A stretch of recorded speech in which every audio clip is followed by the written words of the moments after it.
را کے اوپر جزم ہو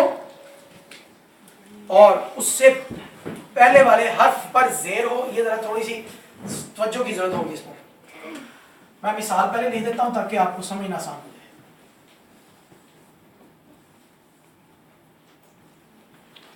را پر جزم ہو یعنی را کے اوپر یہ علامت جزم را ساکن ہو اور اس سے پہلے والے حرف کے نیچے زیر ہو. اس سے پہلے والے حرف کے نیچے کیا ہو؟ زیر ہو. اور اس کے بعد والا حرف جو ہے وہ پر پڑھا جانے والا ہو. اس کے بعد والا حرف پر پڑھا جانے والا ہو تو بھی را موٹی وا سے پڑھی جائے گی. دوبارہ سنیں.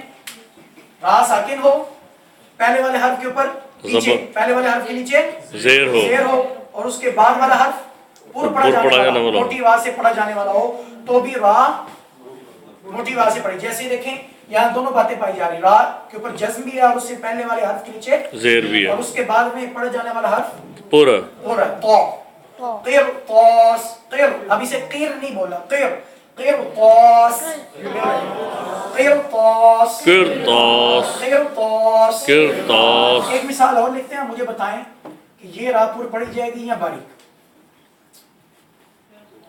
فرقاتن یہ را پر پڑھی جائے گی یا باریک؟ میں سے پڑھ کے میں نے دکھا دیا. ہاں جی پر پڑھی جائے گی یا باریک؟ کیوں پر پڑھی جائے گی؟ را کے اوپر زیادہ اس سے پہلے والے حرف کے نیچے زیر ہے اور اس کے بعد والا حرف پورا قاف. ٹھیک ہے. را پر جزم ہو پہلے والے حرف کے نیچے زیر ہو بعد والے حرف پر پڑھا جانے والا ہو تو اس صورت میں را پر پڑھی جاتی ہے. جیسے فرقہ. ٹھیک ہے. قرطاس قرطاس فرقہ فرقہ. اچھا جی اگلی بات. جب را وقف کی وجہ سے ساکن ہو. چھٹی صورت جب را وقف کی وجہ سے ساکن ہو اور اس سے پہلے والا حرف بھی ساکن ہو اور اس سے پہلے والا حرف کے اوپر زبر یا پیش ہو تو بھی را پر پڑھی جائے گی. مثال دیکھیں گے پھر سمجھ آئے گی. جیسے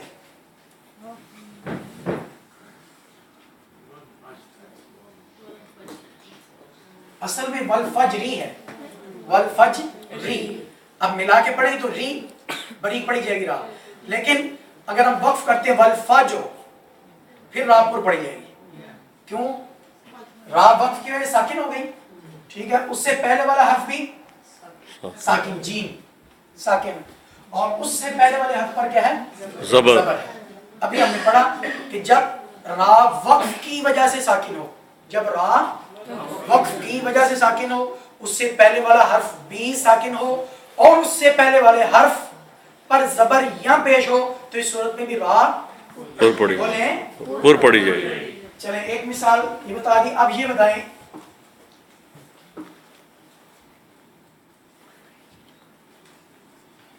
زبور یہ را پر پڑھی جائے گی یا باریک؟ پر پڑھی جائے گی. پر پڑھی جائے گی. کیوں؟ کیونکہ اس کے را وقف کی وجہ سے ساکن اس سے پہلے والا حرف بھی ساکن اور اس سے پہلے والے حرف پر پیش ہے پیش. ٹھیک ہے. یہی ہم نے پڑھا جب را وقف کی وجہ سے ساکن ہو اس سے پہلے والا حرف بھی ساکن ہو اور اس سے پہلے والے حرف پر زبر یا پیش ہو تو بھی را پر پڑھی جائے گی. کس کس کو یہ والی صورت سمجھ نہیں آئی؟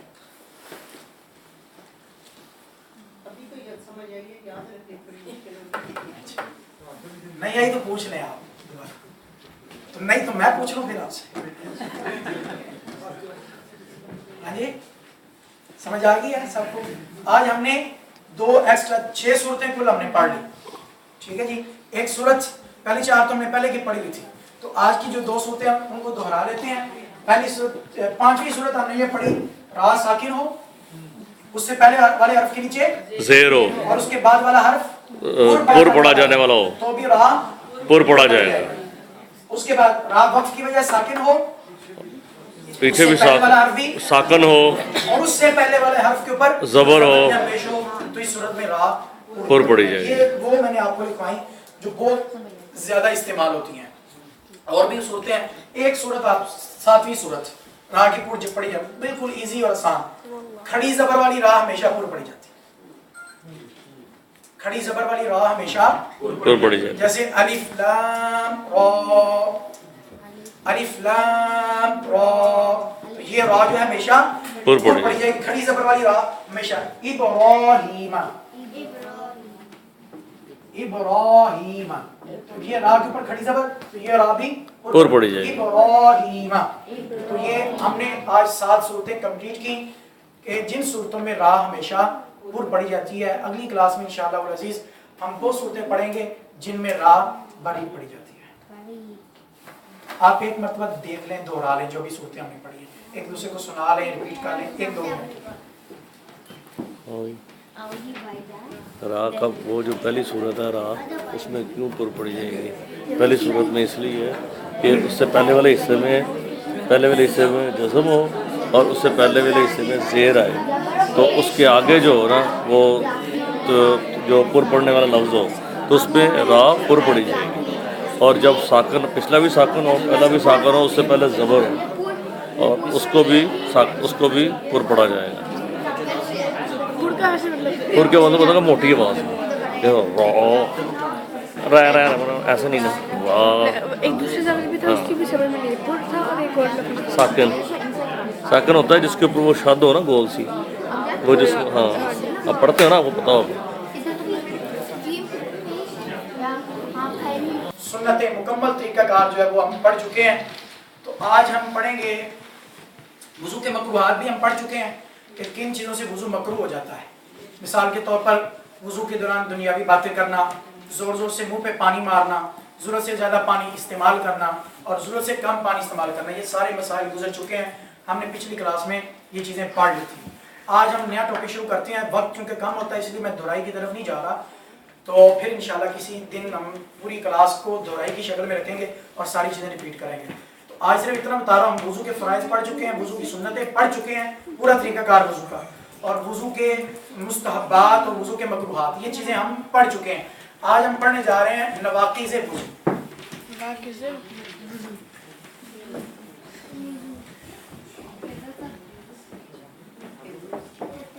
कोई बता सकता है नवाक़िज़ वुज़ू से क्या मुराद? नाक़िस। और किसी के ज़हन में हो?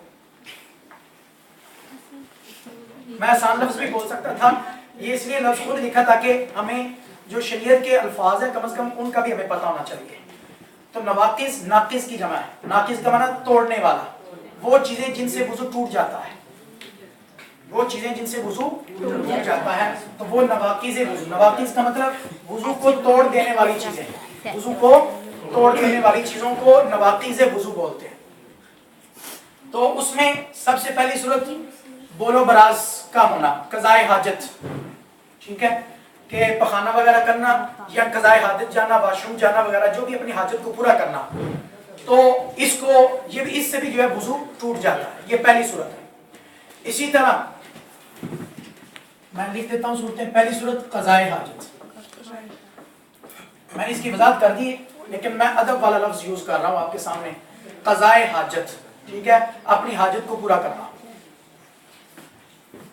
और दूसरी सूरत सो जाने से भी वुज़ू टूट जाता है। सोना, सो जाने से भी वुज़ू जो है, नींद। अब उसमें मुख्तलिफ सूरतें हैं। एक सूरत ये भी है कि आप बिलफर्द 2 जानों के बैठे हैं, जिस तरह हम तहियात में बैठते हैं। इस हालत में अगर बैठे बैठे आप सो जाते हैं तो वुज़ू नहीं टूटता, ठीक है।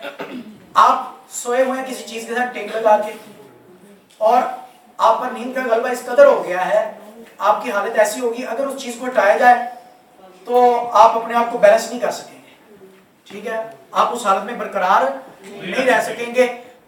तो इस सूरत में भी जो है वो हालत भी वुज़ू को तोड़ देती है, ठीक है, वो हालत भी, टेक लगा के सोना, तो इस सूरत में भी वुज़ू जो है वो टूट जाता है, ठीक है। और तीसरी सूरत नमाज में कहा लगाना, नमाज में कहा लगाना। इसके 3 सूरतें हैं नमाज में। एक होता है तबस्सुम, एक होता है दिहक, एक होता है कहा। चलें, ये भी दिलचस्प चीजें आप याद करें। तबस्सुम, दिहक, कहा।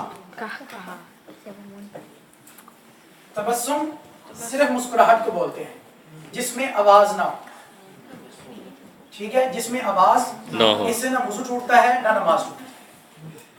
इसके बाद दूसरा है दिह, ये ऐसा मुस्कुराना जिसको हम हंसना बोलते हैं उर्दू में, मुस्कुराना। उसके बाद अगला दर्जा है हंसना, ठीक है। हंसने में ये होता है कि उसमें मुस्कुराने के साथ साथ आवाज पैदा हो जाती है, लेकिन वो आवाज इतनी होती है कि सिर्फ बंदा खुद सुनता है, दूसरे को सुनाई नहीं देती। इससे वुजू टूट जाता है, नमाज नहीं टूटती। सॉरी, इससे नमाज टूट जाती है, वुजू नहीं टूटता। ठीक है। देख से चले, इससे आपका भी इम्तिहान हो गया ना, पता चल गया। ये नमाज के अंदर की बात हो रही है, अभी नहीं, वरना फिर अभी भी वुजू टूट सकता है। ये सिर्फ नमाज के अंदर की बात, मैंने नमाज में ये लफ्ज इसलिए लिखा। तो देख से सिर्फ नमाज टूटती है, वुजू नहीं टूटता। जबकि कहा जोर से हंसना नमाज के अंदर कि खुद को भी आवाज सुनाई दे और साथ वालों को, दाएं बाएं वालों को भी आवाज जो है वो सुनाई दे, तो इस सूरत में वुजू भी टूट जाता है और नमाज। मैं दोबारा दोहरा देता हूँ कि तबस्सुम से ना नमाज टूटती है ना वुजू टूटता है। देहक से नमाज टूटती है, वजू नहीं टूटता। जब देहक हुआ तो आपको नमाज दोबारा पढ़नी पड़ेगी, लेकिन वुजू दोबारा नहीं करना पड़ेगा। लेकिन कह जोर से हंसना नमाज के अंदर, इससे वुजू भी टूट जाता है और नमाज तब भी। हाँ जी, बिल्कुल ऐसे ही है। नमाज के अंदर हो, आप जमात के साथ पढ़ रहे हैं या अकेले नमाज पढ़ रहे हैं, तो कहा लगाने से वुजू भी टूट जाता है और नमाज भी टूट जाती है। जबकि देहक से इतना से कि खुद को आवाज सुनाई दी, दाएं बाएं वालों को आवाज सुनाई नहीं दी, तो फिर सिर्फ नमाज टूटती है, वुजू नहीं टूटता। तो कहा लगाने से वुजू भी टूट जाता है और नमाज भी टूट जाता है। ठीक है जी। तो तीसरी सूरत वुजू के टूटने की, वो नमाज में कहा लगाना। कहा समझ गया ना, जोर जोर से हंसना, यानी इतना हंसना हो कि खुद भी आवाज सुनाई दे और साथ वालों को भी आवाज सुनाई दे। ये 3 सूरतें होगी। चौथी सूरत खून निकलने से, जख्म है जिस्म पर तो खून निकला, लेकिन उस निकलने की भी 2 सूरतें हैं। एक खून निकला सिर्फ जाहिर हुआ है, बहा नहीं। खून निकला मिसाल के तौर पर ये जख्म है और यहीं पे खून निकला, बस ये जाहिर हुआ है। अगर ये खून निकल के अपनी जगह से थोड़ा सा भी आगे बह गया तो इस सूरत में वुजू टूट जाएगा। और अगर सिर्फ मामूली सा जख्म है, बस ये खून जाहिर हुआ है, बहा नहीं, उस जगह से निकल कर आगे को सरायत नहीं किया, बहा नहीं आगे को, तो इस सूरत में वुजू नहीं टूटेगा। ठीक है जी। ये दोबारा सुन लें, खून के जाहिर होने से वुजू नहीं टूटता, खून के निकलकर अपनी जगह से बहने से थोड़ा सा भी बह गया तो इस सूरत में वुजू टूट जाता है। बाद वक्त मुंह से खून आता है, तो उस सूरत में ये है कि अगर आपने कुल्ली की तो खून का असर, खून की अलामत महसूस कर रहे हैं, तो अगर खून थूक पर गालिब है तो वुजू टूट जाएगा। अगर थूक खून पर गालिब है तो फिर वुजू नहीं टूटेगा। अब वो गलबा में कैसे पता चलेगा? रंग से पता चलेगा कि अगर वो रंग सारा सुर्ख रेड हो गया, खून वाला रंग है, तो इस सूरत में जो है वो वुजू टूट जाएगा। अगर बिल्कुल मामूली से थूक का रंग गालिब है खून पर, तो इस सूरत में वुजू नहीं टूटेगा। जस्ट आप कुल्ली करें और जाके आप नमाज पढ़ सकते हैं। नमाज के दरमियान जब आप वुजू कर रहे होते हैं तो उंगली दांतों के ऊपर जब फेरते हैं तो वुजू मतलब खून निकलता है। जी, खून निकलता है, मतलब कुल्ली करते हैं, जी जी, निकलता है, खून निकलता है।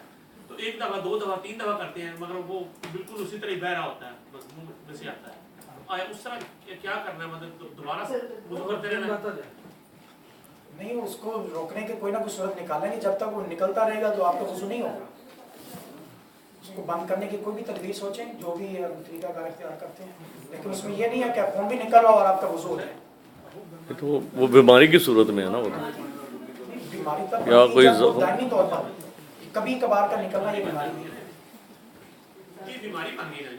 नहीं, वो बीमारी उधर तब बनेगा जब दायमी तौर पर आपको, जैसे नक्सीर का आना होता है, नक्सीर इतनी कसरत के साथ आती है, उससे 15 मिनट नमाज का टाइम है तो वो 15 मिनट में एक आधी मरतबा लाजमी आ जाती है।